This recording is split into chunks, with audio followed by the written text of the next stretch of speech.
Fuck! Welcome back to another edition of the Stay Off My Grass podcast. It's your boy Jeremiah back in to talk Laker basketball. And God fucking damn it. God damn it. Oh, big game. Definitely a game you need to fucking win. Definitely a game you need to take seriously. Definitely a game where you need to be locked in for 4 quarters. And we were none of that. Did not capitalize on our early lead. Didn't seem to want to put the foot on the gas. Didn't want to seem to finish these guys off. Couldn't get any offense. AD got killed by Sabonis, and it was just it's a fucking massacre, man. I'm usually not on here cussing and flipping, but man, it just I cannot fathom this loss tonight. For number one, because you had an 18-point lead in the first quarter, right? Everything was looking good, knocking down shots and ones, the whole 9 yards. You supposed to come out in the second quarter with your foot on the neck. This is not a game. You take your foot off the gas where you want to float through it. Nah, man. You got to put these guys away. They got 5 guys in their starting lineup who can all knock down 3-pointers at a high clip. They got a point guard on the one hand who wants to kill you every time he sees you because you took Lonzo Ball instead of him every time. There's a guy on the other end who's a center who can run the offense just as good as the point guard, and he rebounds at such an efficient rate, is so beneficial to the team. And you didn't go out there and do what you need to do, man. So very, very frustrating loss. Very disappointed in the team tonight. And I don't usually say this, but I think it might be time for Darvin Ham to go. This would probably be his last season as a Lakers head coach. And the Lakers need to get them an established coach. Like, the Darvin Ham experiment was cool, and we see where it got us, but like Ham and his adjustments, man, just him not making adjustments in a timely manner. I don't know if it's because you don't have like an experienced other bench coach or any good assistants. It's like, man, like his timely adjustments are just flat out terrible. Like, he never understands when to adjust or when to go at something that's working, or like, man, some of his adjustments are just pitiful. But let me get on to the game, man. Let me pull up the stat line. Today, the Lakers played the Kings. Kings defeat the Lakers 130-120. Obviously, you got to put that stupid laser beam in the sky for some reason, and it's going to be shining. I can watch it from my window, but high man for the game, obviously De'Aaron Fox with 44 points. LeBron James, on the other hand, finished with 31. But we also got to highlight Malik Monk, 26, 5, and 8. And he came in and was part of the reason the Kings were able to go on that run in the second quarter anyway.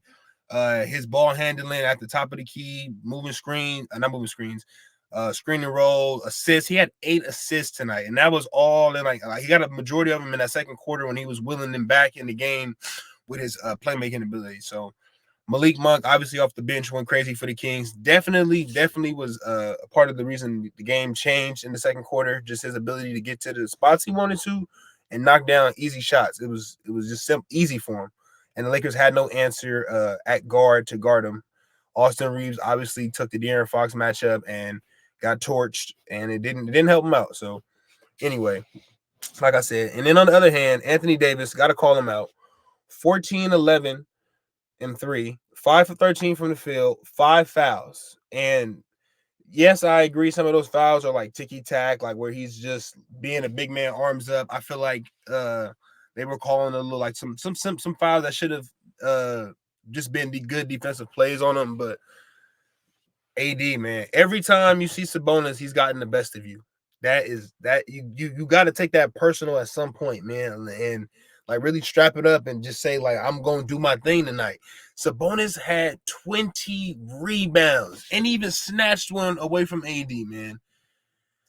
Ugh, it got ugly out there. Like, that was pitiful, man. That was absolutely pitiful. In a game you absolutely need to win, the Lakers tricked it off.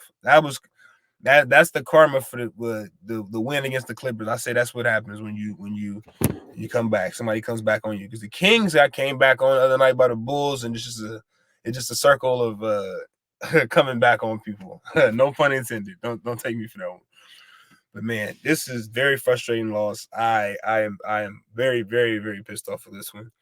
You have a 20-point lead, 19-point lead. You got to put your foot on the gas. You got to pull your guys out until they're going to show you that they might, call it in. But man, very, very frustrating game. And I believe it's time. Off season, you can't fire him now. It's obviously too close to the end of the season, too close to a playoff run. But I don't see Darvin Ham coming back for the Lakers next season in any capacity. I'm for sure he's out. His coaching and his ability to, like I said before, make adjustments, it has been flat out terrible. It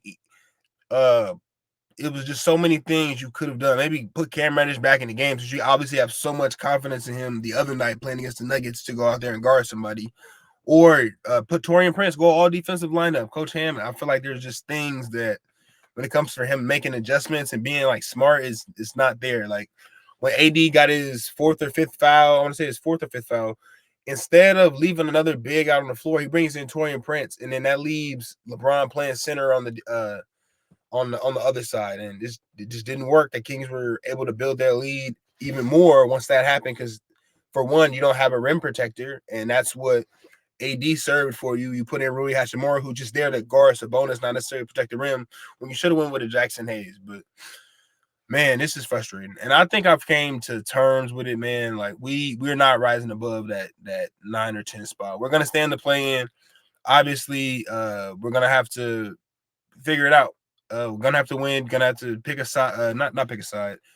We're gonna have to win those 2 games in the play-in order to make the real playoffs. But this is what a play-in team does. They fall off. They don't complete games. They're not fourth quarter savvy. And also the Kings are in the play-in right now too because they're in that 7 range. So we're not too far from each other, but you can tell the difference between a high-end ranked playing team and a lower-end ranked playing team just by the game you saw out there tonight, man. But very, very frustrated. My girl in here making fucking light the beam jokes. I can't stand it. I'm ready to just go over there and turn off the beam myself, but they earned it, so I can't even hate, man. They came out there and did their thing. They came back, beat a team at home on the road, beat a Laker team on the road where they have been struggling. So I can't, man. Hats off to the Kings. We got see y'all again next week.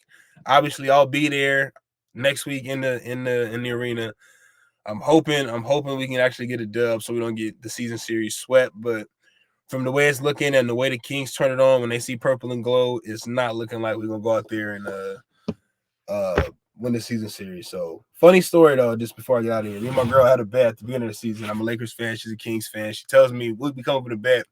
Whoever's team wins the season series, that person has to buy the other person a shirt of the Lakers or the Kings. Obviously, I gotta go into the Sacramento Kings team store sometime this week because they won the season series. So I'll keep y'all updated on that if anybody cares to know what shirt I have to buy. We didn't say jerseys, got to buy like a cool shirt. So I'm looking for a King shirt. Anybody got any ideas? Let me know in the comments of a nice King shirt I can get a young lady. But until next time, y'all, peace. Thanks for